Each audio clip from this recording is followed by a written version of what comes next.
매일매일 큐티해 7일차 영상입니다. 새로운 한 주가 시작됐는데요. 이번 한 주간도 말씀으로 매일매일 살아가는 저와 여러분 되었으면 좋겠습니다. 우리 기도하고 오늘 말씀 나누도록 하겠습니다. 은혜로우신 하나님 아버지, 오늘뿐만 아니라 이번 한 주간 매일매일 말씀 묵상하고 말씀에 의지하여 하루하루의 삶을 살아가는 우리 모두가 되게 하여 주옵소서. 성경의 저자이신 성령님, 이 시간 우리에게 말씀을 깨달을 수 있는 지혜 주시기를 원합니다. 예수님 이름으로 기도합니다. 아멘. 오늘 함께 살펴볼 하나님의 말씀은 마가복음 12장 18절부터 27절까지 말씀입니다. 마가복음 12장 18절부터 27절까지 말씀, 저와 여러분이 번갈아 가면서 읽고 마지막 절은 함께 읽도록 하겠습니다. 제가 먼저 읽겠습니다. 18절입니다. 부활이 없다 하는 사두개인들이 예수께 와서 물어 이르되, 선생님이여, 모세가 우리에게 써주기를 어떤 사람의 형이 자식이 없이 아내를 두고 죽으면 그 동생이 그 아내를 취하여 형을 위하여 상속자를 세울지니라 하였나이다. 7형제가 있었는데 마지가 아내를 취하였다가 상속자가 없이 죽고, 둘째도 그 여자를 취하였다가 상속자가 없이 죽고, 셋째도 그렇게 하여 7이 다 상속자가 없었고 최후의 여자도 죽었나이다. 7사람이 다 그를 아내로 취하였으니 부활 때 곧 그들이 살아날 때에 그 중에 누구의 아내가 되리이까. 예수께서 이르시되 너희가 성경도 하나님의 능력도 알지 못함으로 오해함이 아니냐. 사람이 죽은 자 가운데서 살아날 때에는 장가도 아니가고 시집도 아니가고 하늘에 있는 천사들과 같으니라. 죽은 자가 살아난다는 것을 말할진대 너희가 모세의 책 중 가시나무 떨기에 관한 글에 하나님께서 모세에게 이르시되 나는 아브라함의 하나님이요 이삭의 하나님이요 야곱의 하나님이로라 하신 말씀을 읽어보지 못하였느냐. 함께 읽겠습니다. 하나님은 죽은 자의 하나님이 아니요 산 자의 하나님이시라 너희가 크게 오해하였도다 하시니라. 아멘. 오늘 말씀을 통해서 저는 여러분과 두 가지 우리의 신앙을 점검하는 질문을 좀 던져드리고자 합니다. 첫 번째 던져드리고 싶은 질문은 뭐냐면요. 여러분은 성경 전체를 믿는가? 또 성경을 알기에 힘쓰고 있는가? 하는 질문입니다. 왜 이런 질문을 제가 여러분에게 던지냐면요. 오늘 보면 18절에 이런 이야기가 나옵니다. 18절 한 번 더 읽어볼까요? 시작! 부활이 없다 하는 사두개인들이 예수께 와서 물어 이르되, 아멘. 어떤 대상들이 나옵니다. 그들의 대상을 가리켜서 성경은 사두개인들이라고 되어 있습니다. 사두개인이 어떤 사람들인지는 여러분들 모르지만 이들이 굉장히 예수님을 대적하는 존재들로 성경에 많이 등장하고 있다는 것은 알고 있을 거예요. 근데 오늘 본문에 보니까 그 사두개인들의 특징에 대해서 나오는데, 그 사두개인들의 특징이 뭐라고 나옵니까? 18절 앞부분에 보니까요, 부활이 없다 하는 사두개인들이라고 나옵니다. 여러분, 사두개인이라는 유대교 안에 하나의 종파가 있었어요. 사두개인들이 있었는데요. 이들의 특징이 뭔고 하니, 첫째로는 부활을 믿지 않았습니다. 두 번째로는요, 오늘 성경에 나오지 않지만요, 천사도 믿지 않았습니다. 다시 말하면 이들은요, 성경 속에서 신비로운 내용들은 믿기를 거부한 사람들이었어요. 왜 그랬냐면, 이들은 우리는 구약 성경이 39권, 39권이라고 믿잖아요. 근데 이 사람들은요, 막 창세기, 출애굽기, 레위기, 민수기, 신명기, 모세 오경, 모세가 쓴 글들만을 성경으로 취하고 다른 예언서들은 성경으로 믿지 않았습니다. 그렇기 때문에 모세 오경에는 부활에 대한 이야기가 잘 나오지 않는다는 이유로 부활을 믿지 않았던 것이죠. 그러면서 예수님께 부활에 대한 민감하고 곤란한 질문을 던집니다. 너 이거 대답할 수 있어? 대답 못하지? 부활 없는 거야. 이것을 증명하기 위해서 예수님께 민감한 질문을 던지는데요. 19절에 이런 이야기를 합니다. 19절 읽어보겠습니다. 선생님이여, 모세가 우리에게 써주기를 어떤 사람의 형이 자식이 없이 아내를 두고 죽으면 그 동생이 그 아내를 취하여 형을 위하여 상속자를 세울지니라 하였나이다. 아멘. 여러분, 이 19절 말씀이 사실 오늘날 여러분의 사고로는 좀 이해하기가 어려울 거예요. 어떤 얘기냐면 유대인들에게는 고엘 제도라는 것이 있었습니다. 이 제도가 무슨 제도냐면요, 유대인들에게는 굉장히 장자가 중요했거든요. 가문이 남성으로 이어지는 것이 되게 중요한 민족이었기 때문에 만약에 형님이 계셨는데, 7형제가 있는데 형님이 계셨습니다. 형수님과 결혼을 하셨어요. 근데 아이를 낳지 못하고 형님이 죽어버리신 겁니다. 그러면 둘째가 형수님과, 좀 불편하실 수 있는데, 잠자리를 가져서 형수님이 아이를 낳을 수 있게 해드리고 이 아이를 형님의 족보에 넣어서 형님의 가문이 이어질 수 있도록 했습니다. 그런데 이제 사두개인들이 질문을 던지는 겁니다. 첫째 형이 형수님과 결혼해서 아이가 없이 죽었습니다. 둘째가 잠자리를 가졌습니다. 그러나 이 여인이 아이를 아직도 낳을 수 없는 상황에서 둘째도 죽었습니다. 셋째도 죽었습니다. 넷째, 다섯째, 여섯째, 일곱째까지 죽었습니다. 23절 읽어보겠습니다. 그런 상황에서 23절 시작. 7사람이 다 그를 아내로 취하였으니 부활 때, 부활이 있다면 부활 때 곧 그들이 살아날 때에 이 여인은 그 중에 누구의 아내가 되리까?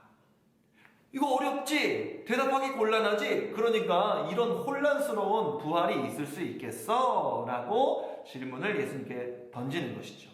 이에 대해서 예수님의 대답이 24절입니다. 24절 한번 읽어보겠습니다. 시작. 예수께서 이르시되 너희가 성경도 하나님의 능력도 알지 못함으로 오해함이 아니냐.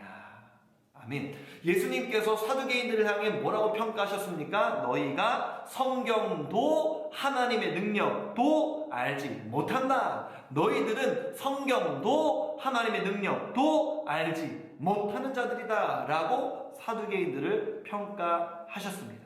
여러분, 어떤 사람이 무엇을 받아들이느냐에 따라서 그들의 가치관 혹은 세계관이 나오게 되어 있습니다.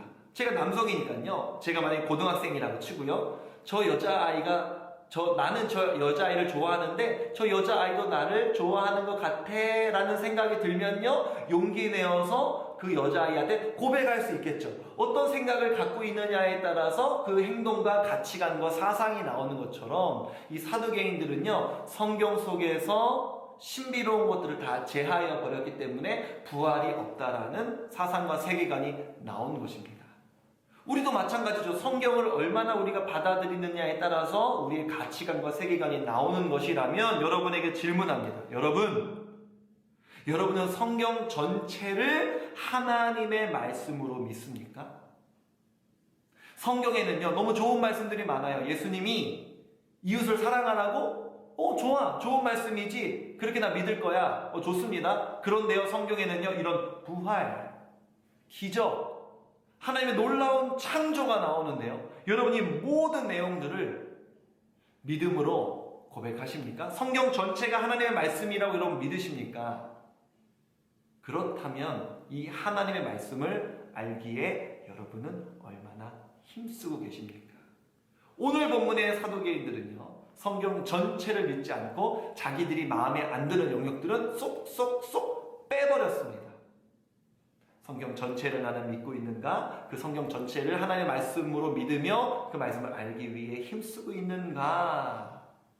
점검해 볼 수 있는 본문이었으면 좋겠고요. 두 번째 나누고 싶은, 여러분에게 던져드리고 싶은 점검은 뭐냐면요, 부활을 소망하고 있는가입니다. 부활을 소망하고 있는가. 지금 사두개인들이 예수님께 던진 화두가 뭐였어요? 부활이었죠. 25절을 한번 읽어봅시다.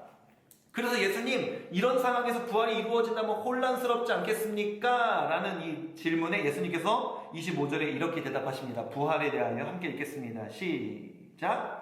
사람이 죽은 자 가운데서 살아날 때에는 장가도 아니가고 시집도 아니가고 하늘에 있는 천사들과 같으니라.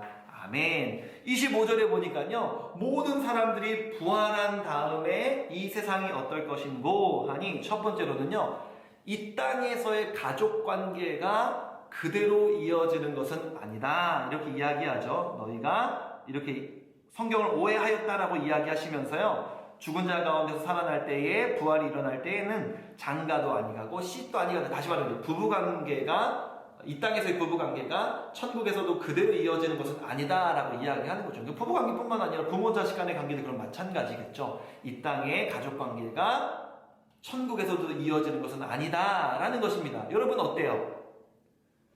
아쉽습니까? 너무 좋습니까?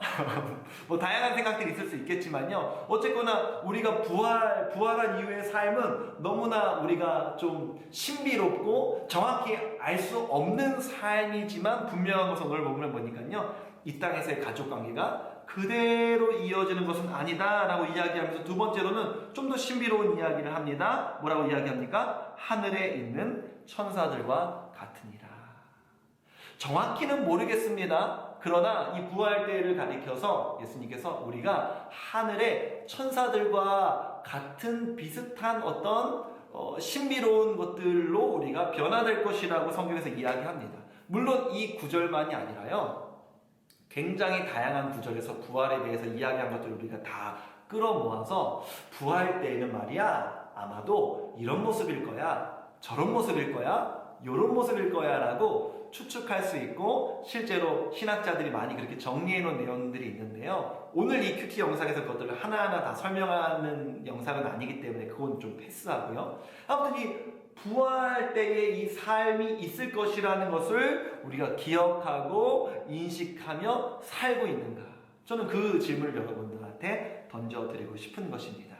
요한계시록 21장 4절에 보면요, 모든 사람들이 죽었다가 부활하는 이 날에 어떤 일이 벌어질 것인가, 요한계시록 21장 4절에는 이렇게 이야기합니다. 제가 한번 읽어드릴게요. 모든 눈물을 그 눈에서 닦아주시니 다시는 사망이 없고 애통하는 것이나 곡하는 것이나 아픈 것이 다시 있지 아니하리니 처음 것들이 다 지나갔음이러라. 아멘. 여러분, 이 땅을 살다 보면 우리에게 너무나 어렵고 힘든 것들이 있는데, 우리의 삶은 이 세상에서의 삶이 끝이 아니요, 부활한 이후의 삶이 있는데, 그때의 삶은 어떤 삶이냐? 모든 눈물을 주님이 우리의 눈에서 닦아주시고, 그리고 다시는 사망이나 애통하는 것이나 곡하는 것이나 아픈 것이 다시는 있지 아니한 곳이다. 그때의 삶은 이러할 것이다 라고 이야기합니다. 여러분, 우리가 그때의 삶을 소망하며 살았으면 좋겠습니다. 오늘 두 가지 말씀을 여러분과 나누었습니다. 성경에 내가 원하지 않는 부분은 다 제하여 버리고 내가 좋아하는 부분만 취해서 믿는 것이 아니라, 성경 전체를 하나님의 말씀으로 나는 받아들이고 있는가? 그 하나님의 말씀대로 우리가 살기 위해서 말씀을 공부하고 있는가? 말씀을 더 잘 알기 위해 힘쓰고 있는가? 이것이 첫 번째 점검이었고요. 두 번째로는요, 이 말씀대로 우리가 이 땅을 살아가다 보면 얼마나 많이 힘든 일들이 우리의 삶에 있습니까? 여러분의 삶에 너무나 힘든 일 많이 있잖아요. 그러나 그 힘든 일들이 영원할 수 없고, 우리가 부활 때에는 하나님께서 우리의 눈물을 닦아주시며 절대 그 공간에는 아픈 것이나 애통하는 것이나 곡하는 것이 없는 삶이, 그 부활 이후의 삶이 우리를 기다리고 있다는 그 부활의 소망으로 오늘 우리에게 주어진 힘겨운 삶을 말씀 안에서 살아낼 수 있는 저와 여러분이 될 수 있기를, 그런 오늘이 될 수 있기를 주님의 이름으로 축복합니다. 기도하겠습니다. 은혜로우신 아버지 하나님, 성경에서 믿기 힘든 부분, 이해 안 되는 부분 다 골라내고 좋은 말만 취하여 믿는 신앙이 아니라, 성경 전체를 하나님의 말씀으로 받아들이고 믿고 그 말씀 알기 위해 힘쓰는 우리의 삶이 되게 하여 주옵소서. 말씀조차 살아가다 보면 이 세상에서의 삶, 고되고 힘들 때 많이 있지만 부활의 때를 소망하며 힘겨운 오늘 말씀 붙잡고 이 악물고 살아낼 수 있는 사랑하는 우리 분당우리 교회 고등부 친구들 될 수 있도록 하나님 역사하여 주옵소서.